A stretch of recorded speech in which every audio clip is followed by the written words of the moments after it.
वासुदेवा श्री कृष्ण गोविंद हरे मुरारे नाथ नारायण वासुदेवा श्री कृष्ण गोविंद हरे मुरारे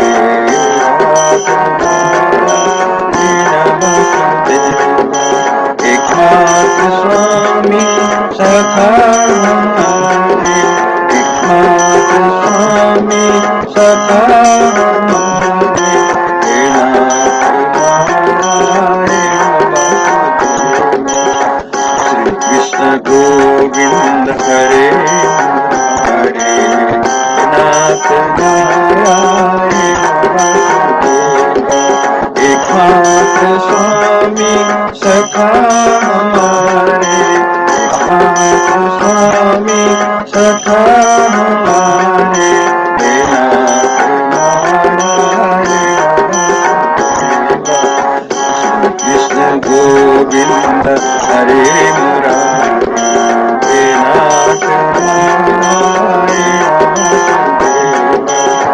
श्री हरि शरणम प्रभु हरि शरणम श्री हरि शरणम श्री हरि शरणम श्री हरि शरणम प्रभु हरि शरणम श्री हरि शरणम श्री हरि शरणम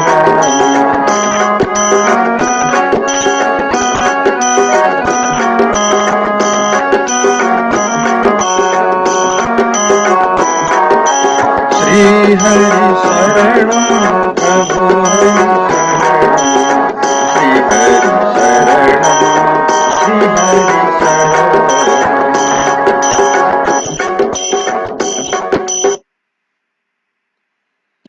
जय श्री हरि, जय श्री कृष्ण।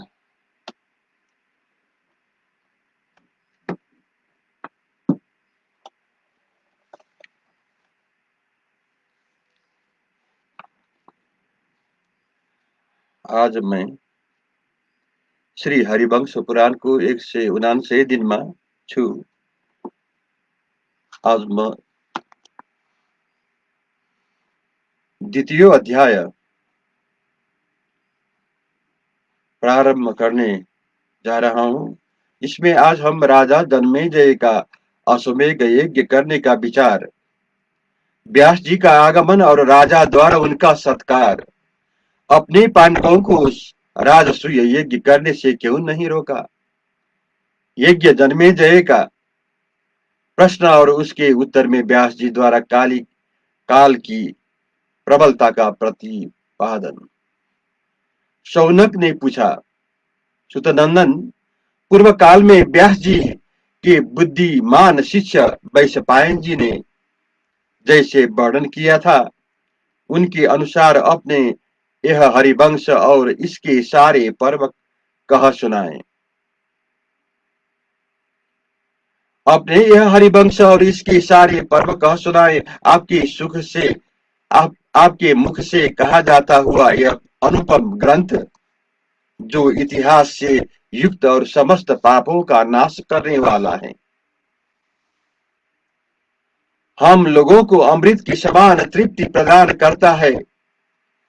धीर सुत कुमार सुखपूर्वक सुनाने के योग्य होने के कारण यह कथा हमारे मन को परम आह्लाद प्रदान करती है। इस उत्तम आख्यान को सुनकर राजा जन्मेजय ने सर्प सत्र के पश्चात कौन सा कार्य किया है? सुतपुत्र उग्र श्रवा ने कहा, शौनक जी, यह उत्तम कथा सुनकर राजा जन्मेजय ने सर्प सत्र के पश्चात जो कार्य आरंभ किया उसका वर्णन करता हूं। सर्प सत्र समाप्त होने पर राजा जन्मेजय ने अश्वमेध यज्ञ करने के लिए आवश्यक सामग्री जुटानी आरंभ कर दी।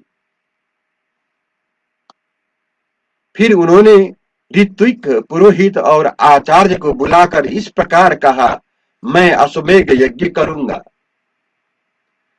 आप लोग अश्व छोड़िए। जन्मेजय क्या करना चाहते हैं इस बात को जानकर उस समय सबके भूत और भविष्य को जानने वाला महात्मा श्री कृष्ण द्वैपायन व्यास उदार चेता परीक्षित कुमार जन्मेजय से मिलने के लिए सहसा वहां आए। उन महर्षियों को आया देख राजा जन्मेजय ने आर्य पाद्य और आसन देकर शास्त्र विधि के अनुसार उनका पूजन किया। शौनक फिर वो दोनों यथा योग्य आसनों पर बैठे। उनके आसपास राजा के दूसरे सदस्य भी बैठ गए। तत्पश्चात उन दोनों ने नाना प्रकार की विचित्र कथाएं एक दूसरे के प्रति कहे जो वेदों में वर्णित है। कथा वार्ता के अंत में राजा जन्मेजय ने पांडवों के पितामह और अपने प्रति पितामह मुनिवर व्यास से कहा, महर्षि, महाभारत नामक इतिहास अनेक अर्थों से भरा हुआ है। इसमें श्रुतियों के अर्थ का विस्तार है, फिर भी यह सुनने सुनाने में इतना सुखद है कि मेरा कई दिनों का समय एक निमिष के समान बीत गया है।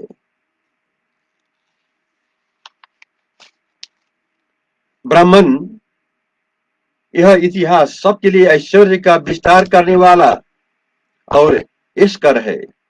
अपने इसकी इतनी सुंदर रचना की है मानो क्षीर समुद्र को शंख में भर दिया हो। जैसे अमृत पीने से तृप्ति नहीं होती तथा जैसे स्वर्गीय सुख से जी नहीं भरता है, उसी प्रकार इस भारतीय कथा को सुनकर मुझे तृप्ति नहीं हो रही है। सॉरी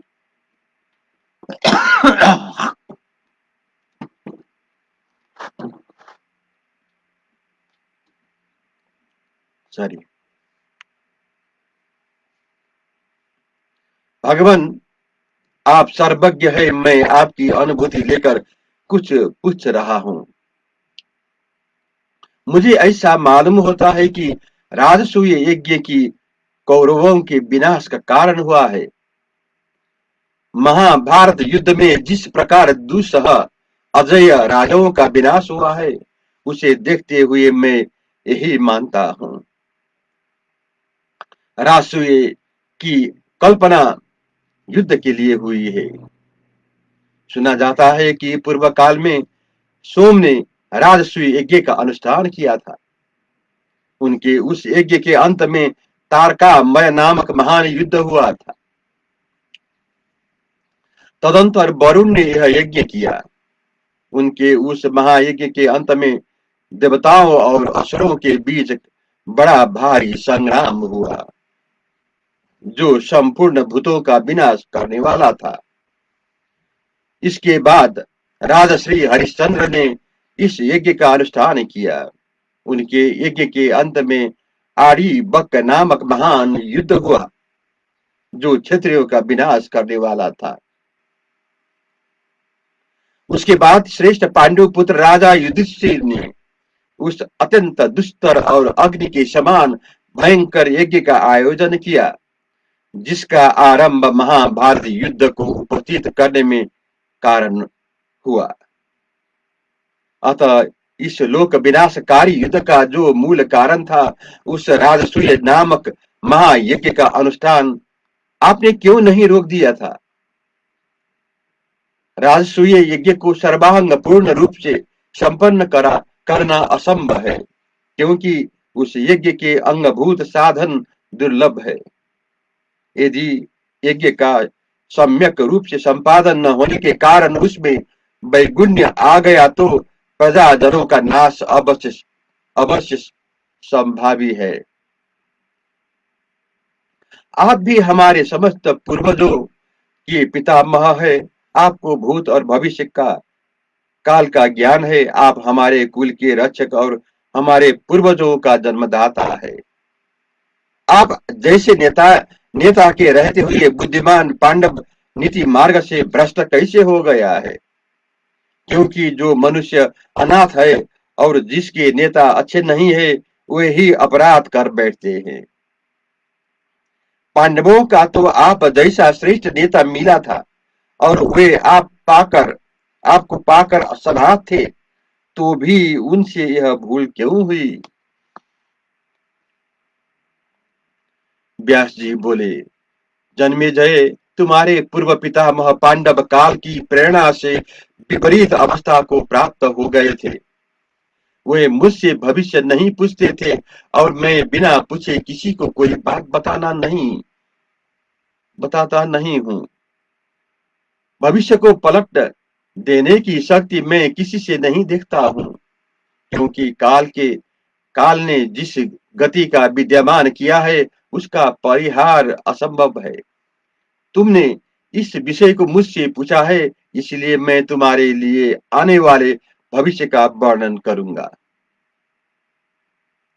परंतु काल इससे भी बलवान है। तुम मेरे मुख से भविष्य के कर्तव्य को सुनकर भी उसका पालन नहीं करोगे। सरंभ, उत्तेजना और आरंभ उद्योग के कारण तुम पौरुष में स्थिर नहीं रह सकोगे, क्योंकि काल के लिए हुए लेखों लाख जाना सर्वथा कठिन है। क्षत्रियों के लिए अश्वमेध यज्ञ सबसे श्रेष्ठ सुना गया है। उसको इस महत्व के कारण इंद्र देव बस तुम्हारे उस यज्ञ को भ्रष्ट कर देंगे। राजन, यदि तुम पुरुषार्थ से किसी प्रकार दैव को विधान का निवारण कर सको तो तुम कदापि इस यज्ञ का अनुष्ठान न करना। इसमें न इंद्र का अपराध है, न तुम्हारे उपाध्याय गण का, और न तुम जैसे यजमान का ही। यह काल की दुर्लंघ्य है। यह जो भावी कलंक है, वह काल स्वरूप ब्रह्मा जी की इच्छा से अश्वमेध यज्ञ को भविष्य में बंद करा देने के लिए संगठित किया जाने वाला है। फिर तो कलयुग में सारी प्रजा प्राय असर्ग अर्थात विनाश को ही प्राप्त होगी। यज्ञ आदि के अनुष्ठान से प्रजा प्रजा में जो दीर्घ जीवित तो आता था, उसका धीरे धीरे अभाव हो जाएगा। यह बात ज्ञान दृष्टि से देखी गई है। इसकी शिखा ब्राह्मण लोग यज्ञ के फल बेचने लगेंगे। अतः तुम यह जान लो कि चराचर प्राणियों सहित समस्त त्रिलोकी काल के ही अधीन है। व्यास जी ने कहा, प्रभु, ब्राह्मण के प्रति तुम्हारे सॉरी जन्मेजय ने कहा, भगवान, अश्वमेध यज्ञ की निवृत्ति में कौन सा कारण उपस्थित होगा? यदि आप ठीक समझे तो मैं उसे सुनकर उसका परिहार करूंगा। व्यास जी ने कहा, प्रभु, ब्राह्मणों के प्रति तुम्हारे मन में क्रोध होगा, जिससे उस यज्ञ को बंद करने का निमित्त स्वयं बन जाएगा।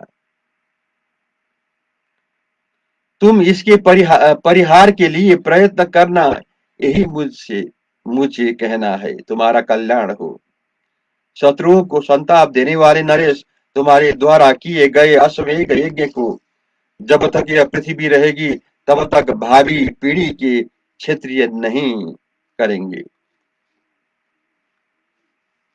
जन्मेजय बोले, भगवान, ब्राह्मण की शापाग्नि के तेज से अश्वमेध यज्ञ की निवृत्ति होगी, और मैं उससे निमित्त बनूंगा। यह जानकर मुझे बड़ा भारी भय हो रहा है। मेरे जैसा पुण्यात्मा पुरुष कैसे अपयश के अपयश अपयश से युक्त होगा, और जैसे जाल में बंधा हुआ पंछी आकाश में नहीं उड़ सकता, उसी प्रकार अपयश से कलंकित हुआ मुझ जैसा पुरुष लोगों के सामने जाने का साहस कैसे कर सकेगा? जिस तरह अपने यहाँ इस यज्ञ के भावी विनाश को देखे हैं, उसी प्रकार यदि इसकी पुनरावृत्ति भी संभव हो तो उसे बताकर मुझे आश्वासन दीजिए। व्यास जी ने कहा, राजन, अश्वमेध यज्ञ का उपसंहार हो जाने पर वह देवताओं और ब्राह्मणों में ज्ञान रूप से स्थित रहेगा, क्योंकि तेज से अभिभूत हुआ तेज तेज से ही स्थित होता है।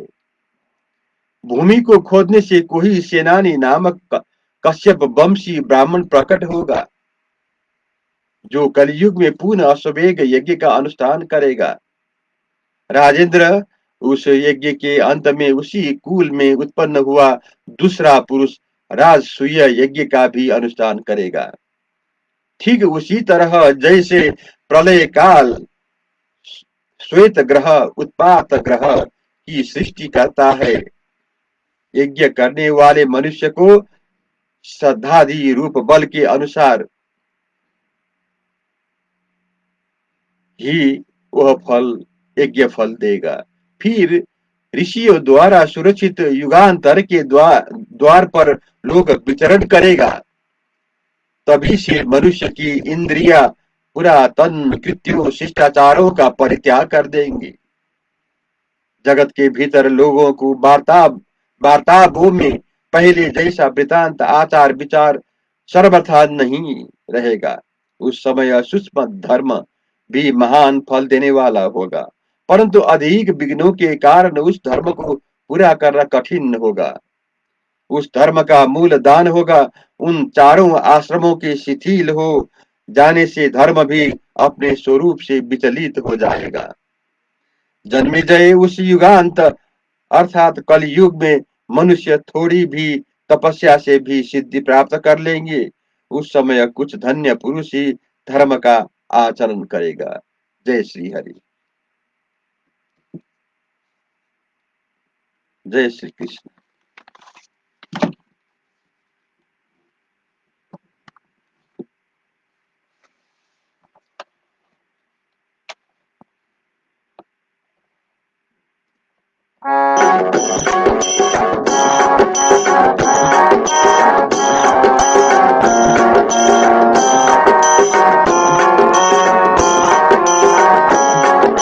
श्री कृष्ण गोविंद हरे मुरारे, हे नाथ नारायण वासुदेव। कृष्ण गोविंद हरे मुरारे, हे नाथ नारायण वासुदेव। एकमात्र स्वामी सदा हमारे, एकमात्र स्वामी सदा हमारे, हे नाथ नारायण वासुदेव। श्री हरि शरणं प्रभु हरि शरणं, श्री हरि शरणं, श्री हरि शरणं, श्री हरि शरणं प्रभु हरि शरणं, श्री हरि शरणं, श्री हरि शरणं।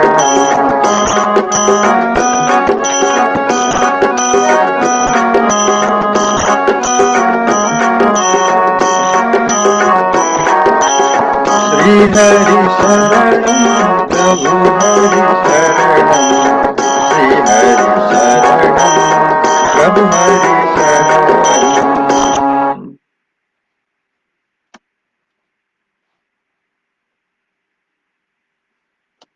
जय श्री कृष्ण। जय श्री हरि।